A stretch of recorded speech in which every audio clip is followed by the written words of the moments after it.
जय हिंद दोस्तों, मैं सुमित भगत क्लासेज में आपका स्वागत करता हूं। और जैसा कि आप देख रहे हैं, आज हम लोग पढ़ने जा रहे हैं इतिहास वर्ग 10 का। और इतिहास में आज हम लोग पढ़ेंगे पार्ट 3 चैप्टर 3 आत्मनिर्भर भारत में राष्ट्रवाद। तो रोज की तरह आज की भी क्लास एक छोटे से कविता के साथ स्टार्ट करते हैं, जो इस प्रकार है। सोचने से कहाँ मिलता है तमन्नाओं का शहर, सोचने से कहाँ मिलता है तमन्नाओं का शहर, चलना भी पड़ता है मंजिल को पाने के लिए। ये थी आज की एक छोटी सी कविता।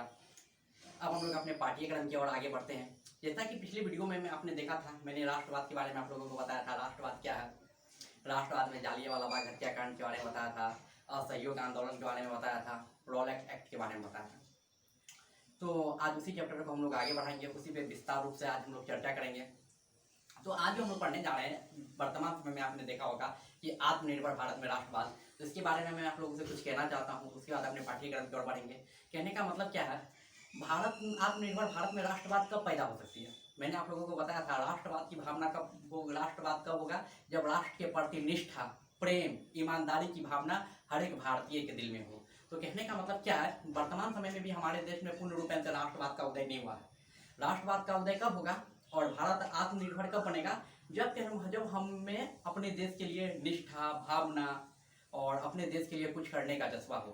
तो कहने का मतलब है, भारत को अगर आत्मनिर्भर बनाना है तो हमें राष्ट्रवाद की भावनाओं को समझना पड़ेगा और पूर्ण रूप में भारत में राष्ट्रवाद लाना पड़ेगा, तो ही हमारा देश जो है भारत आत्मनिर्भर बन पाएगा। चलिए अब चलते हैं हम लोग अपने पाठ्यक्रम की ओर। तो जैसा कि आप देख रहे हैं, आज हम लोग पढ़ने जा रहे हैं सविनय अवज्ञा आंदोलन 1930, जो कि महात्मा गांधी के द्वारा चलाया गया था।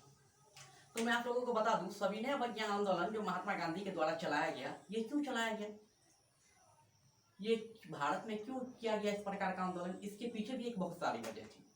तो पहले हम उस वजह को जानेंगे जिसके कारण भारत में सविनय अवज्ञा आंदोलन महात्मा गांधी के नेतृत्व में चलाया गया। तो आज हम लोग चल रहे हैं, पढ़ने जा रहे हैं 1929 से 1930 ईस्वी।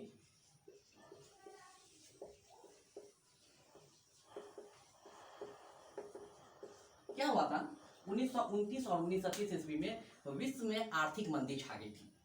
तो विश्व आर्थिक मंदी होता क्या, 1929-30 ईस्वी में जो विश्व में आर्थिक मंदी छाई, तो भारत का अर्थव्यवस्था पर उसका बहुत बुरा प्रभाव पड़ा। कहने का मतलब क्या है, भारत की अर्थव्यवस्था पर उसका बुरा प्रभाव पड़ा। भारत का आयात क्या हो गया, भारत में जो भी वस्तु का आयात किया जाता था वो क्या हो गया, कम हो गया। और उसके बाद जो है वस्तु के मूल्यों में बेतहाशा वृद्धि हुई। वस्तु के मूल्यों में बेतहाशा जो वृद्धि हुई, तो आयात निर्यात दोनों तरीका से दोनों क्या हो गया, ठप हो गया। और अंग्रेज ने क्या किया, भारत के कच्चे माल और यहाँ का जो धन था उसका निष्कासन करना बंद नहीं किया। मतलब अपने देश वो ले जा ही नहीं थे, भारत के कच्चे माल को भी वो क्या कर रहे थे, अपने देश ले जा रहे थे, इंग्लैंड ले जा रहे थे। तो कहने का मतलब क्या, भारत में अनेक कारखाने बंद हो गए आर्थिक मंदी से। भारत में अनेक कारखाने बंद होने के बाद पूंजीपति वर्ग के जो लोग थे उनकी हालत खराब हो गई। भारत का राजस्व जो भी है भारत का, वो पूरा तरीका से खत्म हो चुका था। और किसान के बारे में क्या कहूँ, किसान की स्थिति तो शुरू से ही दयनीय थी। मतलब किसान वर्ग जो भी थे उनको जो होता है, यह मार फिर से आर्थिक मंदी बाद अलग से उनको एक अलग मार झेलना पड़ा। उनकी स्थिति तो पहले से ही खराब थी, लेकिन आर्थिक मंदी आ जाने के कारण उनकी स्थिति और ज़्यादा खराब हो गई। तो इन्हीं सब कारणों से क्या हुआ, महात्मा गांधी को सविनय अवज्ञा आंदोलन स्टार्ट करना पड़ा। और कहने का मतलब ब्रिटिश सरकार के खिलाफ एक आंदोलन छिड़ा गया। भारत में क्या हुआ था कि समाजवाद, वामपंथी विचारधारा का उदय हो गया 1929 ईस्वी से पहले, 1929 ईस्वी तक। और आर्थिक संकट के कारण भारत की जो अर्थव्यवस्था थी वो पूरा तरीका से चौपट हो गई। इन्हीं सब कारणों से महात्मा गांधी को एक आंदोलन स्टार्ट करना पड़ा, जिसको कि हम लोग बोलते हैं सविनय अवज्ञा आंदोलन। तो सविनय अवज्ञा आंदोलन के दरमियान गांधी जी ने बहुत सारा आंदोलन स्टार्ट किया। तो सविनय अवज्ञा आंदोलन जो भारत में स्टार्ट किया गया 1930 में, तो सविनय अवज्ञा आंदोलन जो भारत में जो है दांडी यात्रा से स्टार्ट किया गया था। जैसा कि आप देख रहे हैं दांडी यात्रा, दांडी यात्रा। तो कहने का मतलब क्या है कि दांडी यात्रा महात्मा गांधी ने क्यों किया, महात्मा गांधी को क्यों करना पड़ा। तो दांडी यात्रा का उद्देश्य था नमक कानून को तोड़ना। तो नमक कानून को क्यों तोड़ना, तो मैं आप लोगों को बता दूं कि अंग्रेजों ने नमक के उत्पादन तथा बिक्री पे क्या लगा दिया था, रोक लगा दिया था। और नमक उत्पादन बिक्री पे रोक लगा दिया था। उसके कारण महात्मा गांधी को 12 मार्च 1930 को महात्मा गांधी ने क्या किया कि अपने 78 अनुयायियों मतलब अपने 78 साथियों के साथ अहमदाबाद के साबरमती आश्रम से डांडी समुद्र मार्ग तक एक यात्रा स्टार्ट किया। इस यात्रा का उद्देश्य क्या था कि नमक कानून को तोड़ना है, और इसके साथ गांधी जी के साथ इस यात्रा में उनके 78 साथियों ने उनका साथ दिया। गांधी जी ने 24 दिनों तक पैदल यात्रा किया। 24 दिनों तक पैदल यात्रा करने के बाद वो 250 किलोमीटर की दूरी तय किया। साबरमती से 250 किलोमीटर की दूरी तय करने के बाद वो डांडी नामक स्थान पर पहुंचे, और डांडी नामक स्थान पर पहुंच करके उन्होंने क्या किया कि समुद्र के पानी से नमक बनाया। समुद्र के पानी से नमक बना करके नमक कानून का उल्लंघन किया, मतलब नमक पे जो अंग्रेज ने रोक लगा दिया था उसको पूरा तरीका से खत्म किया। और साथ ही साथ इस आंदोलन का जो था, इस आंदोलन में संपूर्ण भारतवासी ने महात्मा गांधी का साथ दिया, और इस आंदोलन का संपूर्ण भारतवासी ने महात्मा गांधी का साथ दिया, उनका सपोर्ट किया, और इस आंदोलन का समर्थन पूरे देशवासियों ने किया। और इस आंदोलन के तहत, इस आंदोलन की क्या कहने का मतलब है, इस आंदोलन से भारत को क्या लाभ हुआ, तो इस आंदोलन के तहत ब्रिटिश सरकार ने 1935 ईस्वी में भारत शासन अधिनियम बनाया।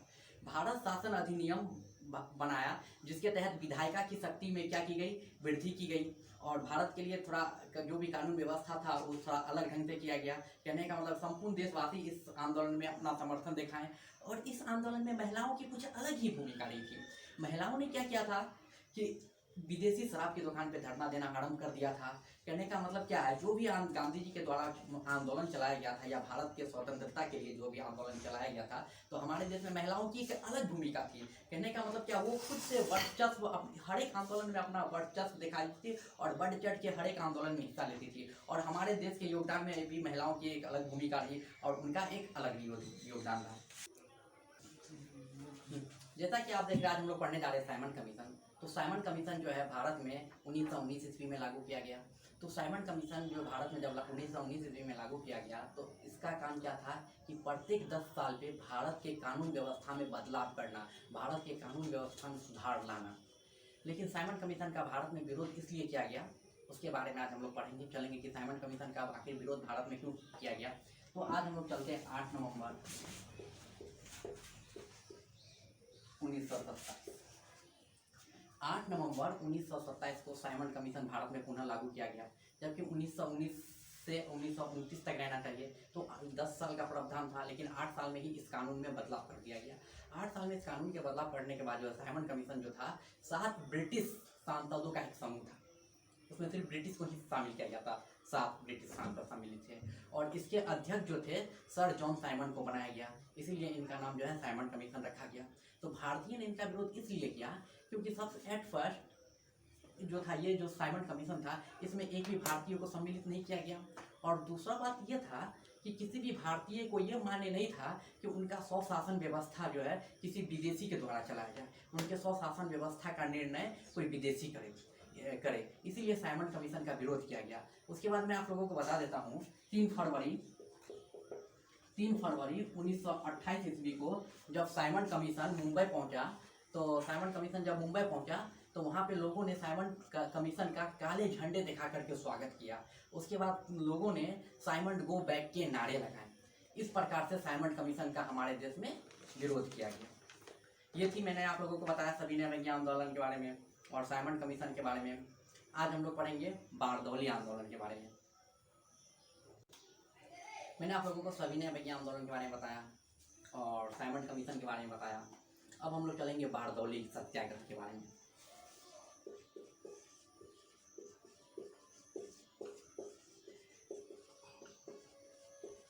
तो बारदौली सत्याग्रह जो था किसानों के लिए किया गया आंदोलन था, ये हमारे देश में जो है 1928 ईस्वी में किया गया।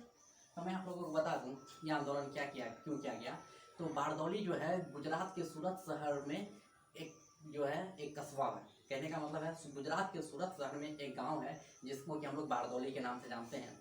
और यह आंदोलन एक किसान आंदोलन था जिसका नेतृत्व वल्लभ भाई पटेल कर रहे थे। मैं आप लोगों को एक बात और बता दूं, बारदौली आंदोलन के कारण ही वल्लभ भाई पटेल को सरदार की उपाधि मिली, और उस आंदोलन के बाद उनका नाम जो है सरदार वल्लभ भाई पटेल कर दिया गया। तो इस आंदोलन के दौरान जो क्या किया गया कि किसानों की जो कर व्यवस्था थी, किसानों का जो लगान था, उसमें अप्रत्याय वृद्धि कर दी गई। कहने का मतलब जो भी लगान था जो किसानों को अंग्रेज सरकार को, ब्रिटिश सरकार को देना पड़ता था, उसमें अंग्रेज ने क्या किया, 30% तक की वृद्धि कर दी। और इस आंदोलन में क्या हुआ कि भारत के संपूर्ण किसानों के साथ भारत की संपूर्ण महिला ने क्या किया था, सरदार वल्लभ भाई पटेल के नेतृत्व में यह आंदोलन का समर्थन किया।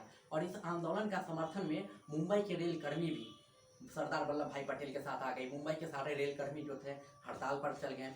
इस आंदोलन के समर्थन में बिहार, पंजाब, उत्तर प्रदेश, बंगाल और बहुत सारे राष्ट्र हैं जैसे राजस्थान, जिन्होंने इस आंदोलन का समर्थन किया। इस आंदोलन के समर्थन के बाद क्या किया गया कि अंग्रेज सरकार को अंत में विवश होकर इसकी जांच के लिए एक राजस्व अधिकारी जिसका नाम था मैक्सवेल को इसकी जांच करने की क्या दे दिया गया, इसको जांच करने के लिए कहा। जो मैक्सवेल एक अधिकारी का नाम था, उन्हीं के नाम से एक कमेटी बना था मैक्सवेल कमेटी ने लगान की वृद्धि को गलत बताते हुए वे अंग्रेज सरकार को बताया कि ये लगान की वृद्धि की बात ये कम है, लेकिन जो लगान में वृद्धि 30% हुई थी उसे घटा करके कितना कर दिया गया, 6% कर दिया गया। इस प्रकार सरदार वल्लभ भाई पटेल के नेतृत्व में जो था बारदौली आंदोलन को सफलता मिली। और इस आंदोलन में जो थे संपूर्ण देश के वासी जो थे, संपूर्ण देश के किसान जो थे सरदार वल्लभ भाई पटेल के साथ थे। तो दोस्तों, मैंने आप लोगों को आज बताया सविनय अवज्ञा आंदोलन के बारे में, नमक कानून के बारे में, बारदौली आंदोलन के बारे में और आर्थिक मंदी के बारे में। और आप लोगों को किसी प्रकार का कोई दिक्कत हो, कोई प्रश्न हो तो आप हमारे कमेंट बॉक्स में पूछ सकते हैं। और बहुत ही जल्द मैं आप लोगों से फिर मिलता हूँ एक नए वीडियो, एक नए चैप्टर के साथ। तब तक के लिए जय हिंद, जय भारत।